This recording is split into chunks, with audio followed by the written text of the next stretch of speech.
Het demasqué van een volksheld en de demonisering van TBS'ers. Dat doen aan deze tafel. We hebben het over Poolreiziger chef van Dongen. In het boek van Adwin de Kluiver komt toch een oorbeeld naar voren van deze volksheld. Harry Bijntema is behandeldirecteur in de Van Mesdagkliniek in Greens en hij wil af van de angst voor TBS'ers. Goeie, dit is bient op de dag dat kines ook sprookjes zoals Roodkappie en Doornroosje in het beeld lezen kunnen. Om het hele kasteel heen begon een doornhaag te groeien.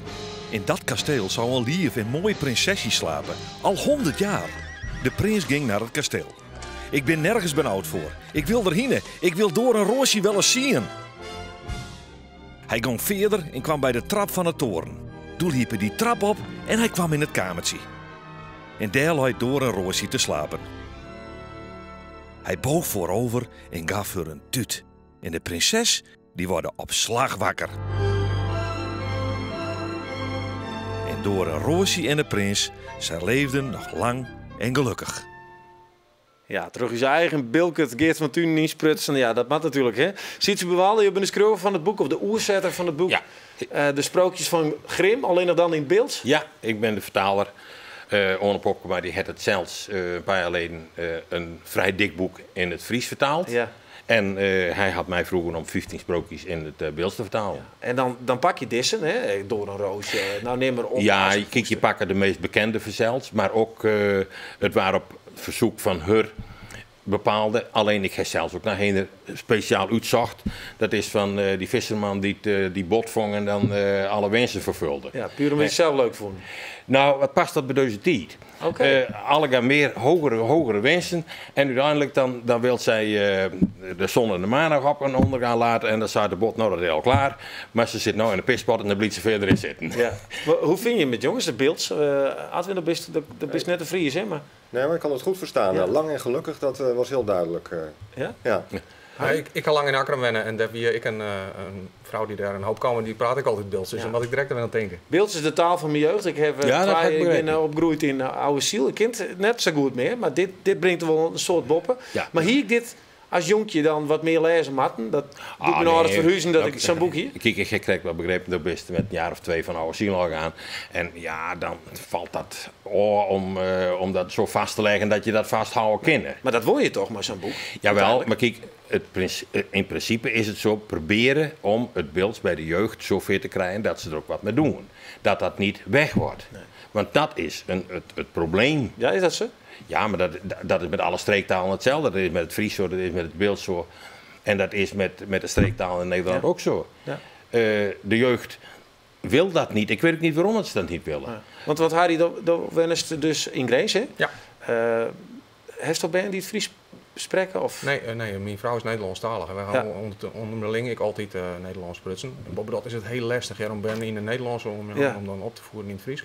Dat voel je net maar. Adwin, ik weet dat is dan een hele Frieske vrouw, hè? Hoe gaat het mee? Wij voeden tweetalig op. Alleen onze kinderen, sorry dat ik het zeg, die weigeren gewoon bijna Fries te spreken. Oeh, ja. Zeg je dat toch? Hè? Mijn kinderen zijn... En dan ga ik over. Nee, dat hoeft helemaal net. Doe maar Beels. Lekker. Ja, dat is invloed. Nee, maar mijn kinderen zijn dus Beels Nederlands opvoeden. Mijn vrouw praat het Nederlands en ik praat het Beels. En dat is perfect. Ik ben zelfs ook tweetalig opvoeden. Beels Fries. Ja. En als je dat goed doet, dat ontstrijden de mensen wel, maar dat je dat goed doet, hebben de kinderen er voordeel van. Ja. Als ze goed het onderscheid leren tussen 2 talen, dan leert dat makkelijker voor een volgende taal, omdat je daar ook beter onderscheid maakt. En het leuke dan is, zeker mooi zo'n boekie, hè, want je hebt toch net boekje, maar boekie. Alles. Ja. Dat er denk ik nog een leuke verhaal binnen. Want kun je een stukje voorlezen van wat jouw favoriete fragment is? Ja, favoriete fragment. Mijn favoriete sprookje dat van die oude visserman die in die pispot zit. Dat een beetje rustig wezen, zeg ik dan. He, niet alles willen wat je niet krijgen kan. Maar dat is vooral Holle. En dat is ook een vrij lieflijk sprookje, vind ik. Grimmse sprookjes ben niet zo heel lieflijk. Nee. Anders zien we beter. Ja. Wat lieflijker. Maar dat meisje is dus bij Vrouw Holle in een huis komen. En op een gegeven moment zei ze... Maar hoe ze een hut bij Vrouw Holle in een huis geweest had, was ze wat verdrietig. Ze wist eerst niet wat er was, maar op les begreep ze dat ze onwennig was. Ze wou weer naar huis toe. En ook al waren het hier 100 keer beter, ze wou toch graag weer naar huis. Op les zei ze tegen Vrouw Holle, ik ben onwennig. Ik wou graag weer naar huis. weer naar mijn eigen huis. Ja. Daar zit net een heel opmerkelijke beeldse woorden in, hè? Of wel? Nou, er is niet een ander woord bij als beeld. Nee, het is helemaal beelds, maar die heeft van die echte typische maïsie of vernoffen. Zit hij er net bij? Nou, kijk, als je zegt, ik ben onwennig, dat valt met. Maar ik wil naar mijn eigen huis en op last zei ze ten vrouw Holland. Op last, dat is een, hè? Op last. Ja. En omdat het mij zo goed geholpen heeft, brengt hij zelf weer naar boven. Ja. Ze kregen bij de hand en bracht het naar de hele grote poort. Nee, maar hier staat dan het riempje, kukelekus, het gouden meisje komt weer thuis. Ja. Nou, dat is het meisje en hij dat nog horen willen. Nou, de mensen die naar Skirren willen binnen, hoe komen ze ons zo'n boekje? Morgen overdag de presentatie is dan in de bibliotheek om 3 uur. Je hebt het hele huis vol. Dat hoop ik. Ja. Op woensdag overdag. En daarna is het te bestellen bij Orne Popkema. Ik heb de boeken ook thuis. En ik neem aan dat het ook bij Primera aan luidt. In Sint-Anne, denk ik. In Sint-Anne, ja, uiteraard. Ja, okay. En het luidt bij de AFOEK. Oké, nou bedankt. Succes, mooi. Ja, ik hoop dat dat een soort bij een beeldse Ik heb rot positieve reacties gehad, mensen die komen. En één ding daarbij is, er waren een vrouw die zat kunde van mij die zei, ik moet ook zo'n boek hebben. Want als ik mijn webzegers voorlezen, want dat beelds praten gaat me lang niet naar zin. Nou, mooi. Nou, ja, het boek is dus te vinden. Ja, wij introduceren je trouwens deze week ook nog een nieuw programma bij Omroep Friesland, Volslijn in het Friesk. Ik ben benijd, zij heet het, Zonfriesen die gaan dan op een paard naar musea en oren-evenementen om de Frieske kunst en cultuur te ontdekken. En naast hebben we een reportage daarvan. Ja. Wanneer mooi een TBS'er weer de Mienskip in? Als directeur behandelszaken van de Van Mesdag Kliniek in Greens jouwt Harry Bijntema der advieshoer. Welkom. Ik heb begrepen dat er toch wel 2000 mensen in de TBS-kliniek zitten in Nederland. 1500 ongeveer. Of 1500, 230 bij hem, Van Mesdag Kliniek. Ja, ongeveer. Ja. Nou is het dus zo dat jou als behandelend directeur de patiënten zorgen. En dat je een advies houdt van kind is het de strit op ja of nee. Is het wel eens gebeurd dat jou een advies heeft van nou deze maat maar op strit op, maar dat je de nachts toch wat minder verslipt hebt? Nee, dat is me nog net gebeurd. Het is net zo dat ik alleen nog daarover besluit. Hè. Dat gebeurt heel gelaagd. Eerst de groep mensen die de directe behandeling doet van die patiënt. En daarna hebben we al dat verlof ik nog eens een keertje op het niveau van de kliniek een besluit genomen. En dat gaat nog een keer naar Den Haag. Dus dat is een hele langdurige procedure. En andersom, heb je wel eens toch van nou deze hoor ik je maar, want deze maat net op strit te komen? We gaan een aantal patiënten in de TBS zitten waarvan dat iedereen zei van nou dat is net verstandig dat hij op dit moment naar boeting in. Dat klopt. En daar is nou correct de discussie over, van waar komt op stritten en waar net. Nou, we zullen het voor dadelijk maar eventjes nemen. Hier houdt een soort rumoerwest om UDOD. Het ik in een Van Mesdag kliniek zitten. Begreep ik uit artikelen, jij wilde dat net bevestigen. Nee, ik mij daar vanwege het beroepsgeheim helemaal niks zo zeggen. Maar hij komt toch weer vrij op stritten. Is dat een nachtmerrie van jou als behandelend directeur? Ja, dat is op dit moment gewoon onderwerp van onderzoek van justitie. Dus daar kan ik echt geen inspraak doen. Maar laten we zeggen, een orenpersoon die de fout in gaat? Is dat voor jou een nachtmerrie? Het voorkomen van recidive is voor u allereerst, want zo nemen wij dat, is voor u allereerst het hoogste doel. En dat wil iedereen. En op het moment dat dat net lukt en dat mislukt, dan ben ik als behandelteam in zo'n kliniek natuurlijk in rep en roer. Want dat is het ergste wat u zo komen kan. Ja. We proberen natuurlijk alle jaar om slachtoffers te voorkomen. En dat is voor de maatschappij, voor de samenleving ontzettend belangrijk. Maar natuurlijk ook voor degene zelf die wij behandelen. Ja, en toch lees je het een soort, hè?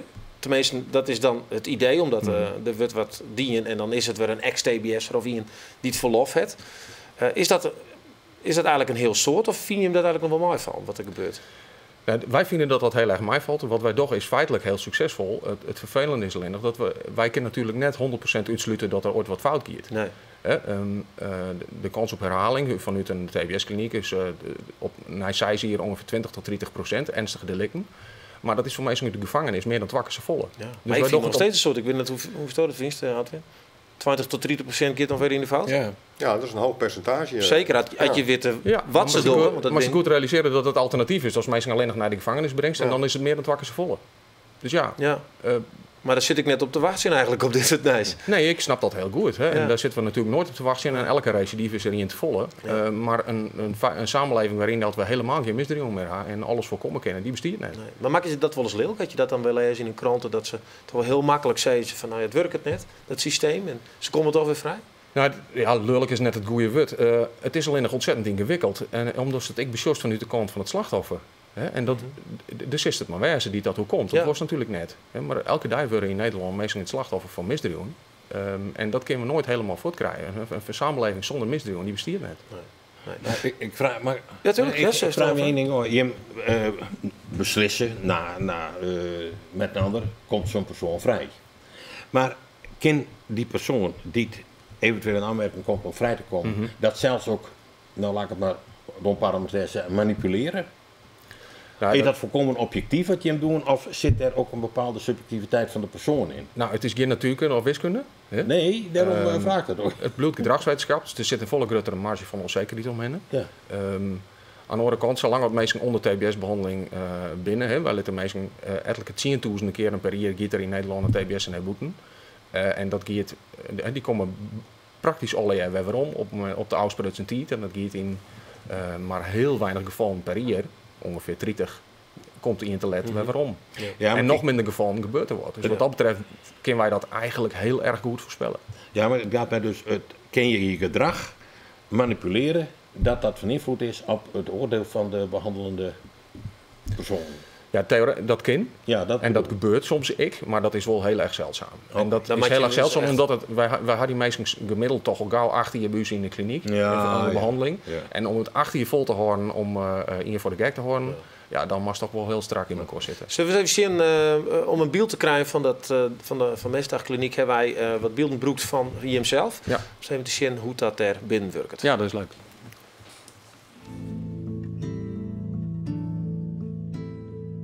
Dit is de keuken van Rijdiep 1. Zoals je ziet heeft niemand zijn corvée gedaan.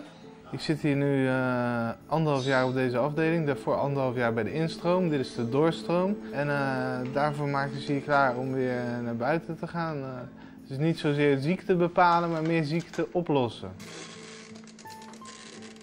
Nou, dit is mijn kamer, algemene kamer in de Van Mesdag. Beetje ontzettend veel rotzooi op mijn bureau, maar ik ruim het iedere keer weer op. Dus, Thijs heeft een psychotische stoornis. Hij heeft soms moeite met alledaagse dingen. Jacqueline? Sociotherapeut Jacqueline helpt hem daarbij. Zoiets? Ja, netjes toch? Oké. Ik zit hier veel te lang, ik zit hier 1,5 jaar. En dan ook nog 3,5 jaar in het gebouw zelf. Je wordt knettergek ervan. Ja, knettergek, dat is nou correct net de reden waarom die er zit, maar hoe je hem er net uit willen.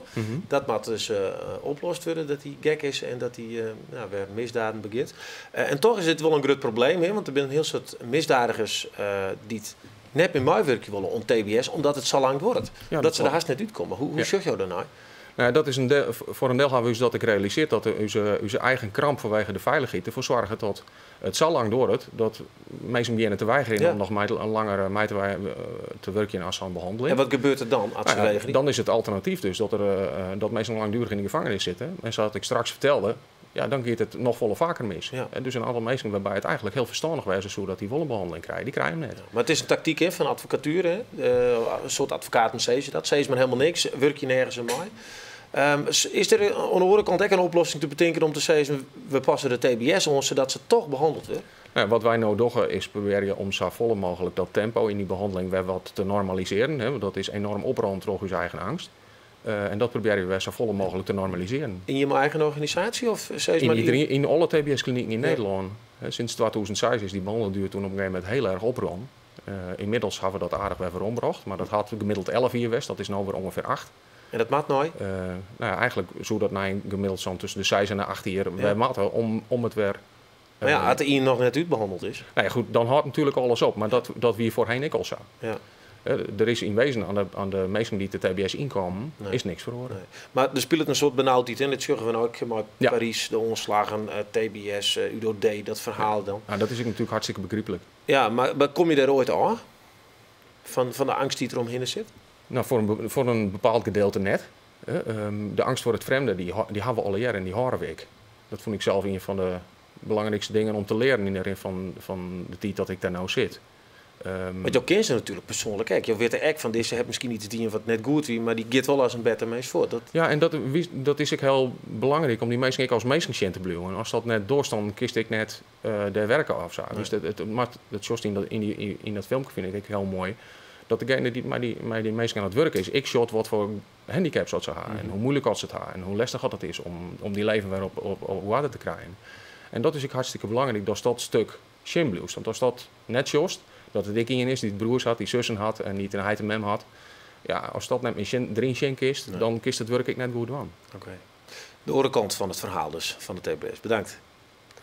Ja, 6 weken lang, maar via de 6 weken lang volgen wij in het programma Ik Ben Benijd een panel van gewone Friezen die het haar oordeel jouwt over culturele evenementen in uw provincie. Ze gaan dus een soort van squalruisje en dan zitten ze van alles beziekje. En Joet zorgen we hoe Wopke Bergmans op beziek gaat bij de Moene de Raad in Drielst.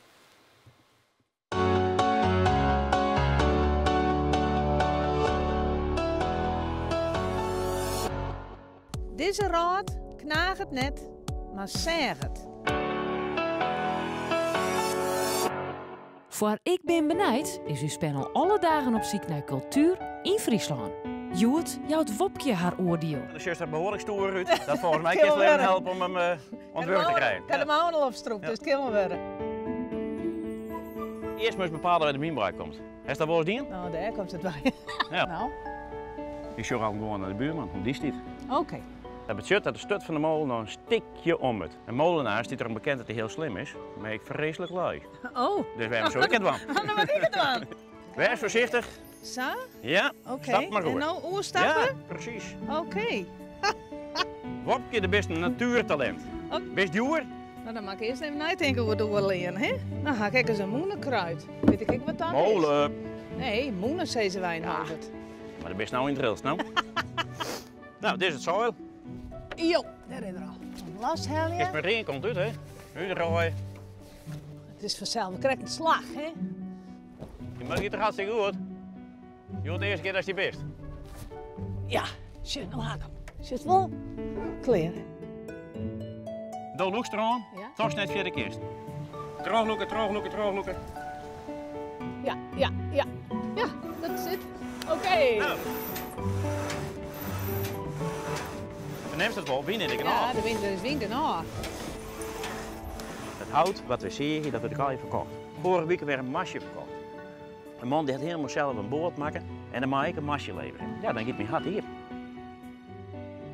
Ik vond het prachtig. En als ik nou even om mijn schouders zag en ik zag die moenen draaien, dan ga ik hem dus in werking gesteld, hè? Ja, terug uit de Witte Hel. Zo heet het boek van de louter journalist en schreeuwer Adwin de Kluiver. Dat stond juster in de winkels luid. Het is een heel spannend boek. Het gaat over chef Van Dongen, die het in de jaren 20 een echte volksheld waard in Nederland. Doet de weeromkwam van de Noordpool. Want hij hielp daar bij de redding van Italiaanse piloten. Ja, en zo waard hij door de steeds inhellen.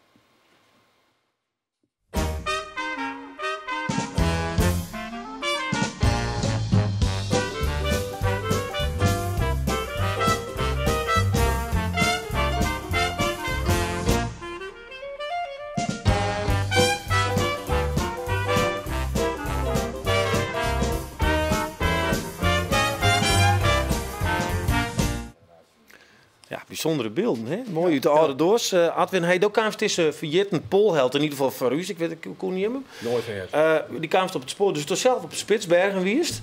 Ja, ik ging naar Spitsbergen en ik ging er wat over lezen. En toen kwam ik 2 boeken tegen uit de jaren 20. En die waren geschreven door chef Van Dongen. En dat waren hele spannende verhalen. Daar heb ik toen een radiodocumentaire over gemaakt. Daarin vertelde ik hoe hij op reddingsexpeditie ging boven Spitsbergen om een stel gestrande Italianen die met een zeppelin waren neergestort, daarvan een ijsschots af te halen. En pas later ontdekte ik dat het verhaal ook een andere kant had. Ja, want wie is chef? Laten we daar eens maar beginnen. Ja. Chef. Chef ging op 17-jarige leeftijd, vertrok hij vanuit Tilburg naar Spitsbergen. Nederland had toen een mijnnederzetting, Barentsburg heette die. Daar werkte zijn vader, die liet het gezin overkomen. En chef ging ook bij die mijnnederzetting werken. En daar werd hij assistent magazijnmeester. Ja, lekker daar helemaal in het noorden. Helemaal in het noorden, verdiende heel erg goed. Alleen die mijn ging failliet. En chef moest alleen achterblijven, 2 jaar lang. Moest op die mijn passen. En toen gebeurde er iets met een zeppelin. Die ging naar de Noordpool, bereikte de Noordpool, kon helaas niet landen wegens de harde wind. En die Italiaanse zeppelin die ging terug, belandde in een storm, stortte neer en toen zaten daar 9 Italianen op een ijsschots. En die moesten gered worden. En toen kwam Chef. Want Chef die ziet er toch maar niks te doen. Ik geloof aardig wat te drinken. Hè? Ja, er werd veel gedronken daar in die mijnnederzetting. Er zaten nog een paar mannen en het was iedere avond feest. Want er was een enorme drankvoorraad. Ja. Maar hoe kwamen ze bij hem dan? Nou, er ontstond een soort race om als eerste die Italianen te redden. Die Italianen die behoorden bij het fascistisch regime van Mussolini. En allerlei landen gingen proberen om de Italianen van die ijsschots te halen. En de grote angst van de Italianen was dat de communisten dat die fascisten zouden redden. Oh, ja. Dus Chef werd eigenlijk ingehuurd door de Italianen om met zijn hondenslee, onder begeleiding van een Italiaanse legerkapitein, zou die boven Spitsbergen het smeltende poolijs opgaan, want het was zomer. En daar zou hij dan die Italianen proberen te redden. En dat slag er net, hè? Nee. Dat is niet helemaal gelukt. Nee. Hij moest zelf redden worden uiteindelijk. Ja. Nou, en wat er dan vervolgens gebeurt, hij komt waarom in Nederland, ik maak het even een paar stapjes. Het wordt echt een volksheld. Hij wordt grut onthellen. Vervolgens wordt hij burgemeester in Zeeland. Komt hij in de Tweede Kamer. En die man die staat dus bekend als een echte held. En daar heeft onderzoek die in dit boek. Ja. En dan begint het kwartje in één keer wat naar de kant op te vallen, toch? Is het een echte ontmaskering van het echte wierenverhaal? Of? Nee, een ontmaskering, dat vind ik heel onvriendelijk klinken. Ja. En ik ben als biograaf ook verder helemaal geen rechter. Dus ik schets het leven van deze man. En ik laat zien dat eigenlijk zijn verhaal overeenkomt met hele bekende poolhelden. Hè, zoals Shackleton en Amundsen. Die mensen die gingen op expeditie. Die sloten contracten af met kranten. En wat ze vervolgens deden als ze terugkwamen. Het belangrijkste doel van een expeditie, dat was eigenlijk een spannend verhaal vertellen. Hè? Dat was het eindproduct. Dus zij gingen boeken schrijven, ze gingen lezingen geven en daar leefden ze van. En eigenlijk doet Chef precies hetzelfde. Maar wat is er dan Big net weer, West? Van Stoofsaars, dat heeft hij wel even een dikke onzet. Nou, er staat in het boek bijvoorbeeld een passage. Hè, dan zijn ze helemaal, dat is zeg maar de finale, dramatische finale van het boek. Dan staan ze midden in een golvende ijszee. En op het punt waar de Italianen hadden moeten zijn. En ze vinden ze niet. En dat is dramatisch en ze zijn wanhopig. En als je dan het expeditiedagboek erbij pakt, dan zie je dat ze eigenlijk op diezelfde datum allebei lekker in hun warme slaapzak liggen. En dan liggen ze wat te mopperen, wat is het nat buiten en nu zijn er sigaretten op. En we zullen binnenkort wel gered worden. Maar het is allemaal veel laconieker. En van Chef werd verwacht dat hij een dramatisch verhaal vertelde. Dus dat heeft hij ook gedaan. Ja. Hij beantwoordde eigenlijk gewoon aan de verwachtingen die aan hem werden gesteld. Want wie het ook een tijd tussen de Eerste en Tweede Wereldoorlog dat er behoefte wie om dit soort grutte Nederlandse helden? Het tijdperk heet sowieso het heroïsche tijdperk. Dus je had heel veel helden. Dat had te maken met die contracten met mediabedrijven. Want met dat soort verhalen, die verkochten echt hartstikke goed. Alleen Nederland had nog steeds geen poolheld gehad. En alle landen, zelfs de Belgen, die hadden een poolheld. Dus de eerste chef die gewoon eigenlijk zat te drinken en een peer hoen voortkomt, die waren in één keer held. Ja, want eindelijk hadden wij een man op het ijs. Ja. En die ook meedeed bij een soort internationale nieuwsgebeurtenis. En die man werd omarmd. En er werden ook meteen vergelijkingen getrokken met Barends en Van Heemskerk. Hij was eigenlijk een verre zoon van hen. En wij deden mee in het internationale gebeuren. Mooi boek. Tegen dank. Succes en mooi. En dat het echte verhaal maar verteld wordt. Heren, je bedankt. En ik zie jou tussen nog een hele mooie joen. Tarweenske, dit wie bient alweer. En ik zie je morgen weer. Ontdaan. Dag. Storm, ja.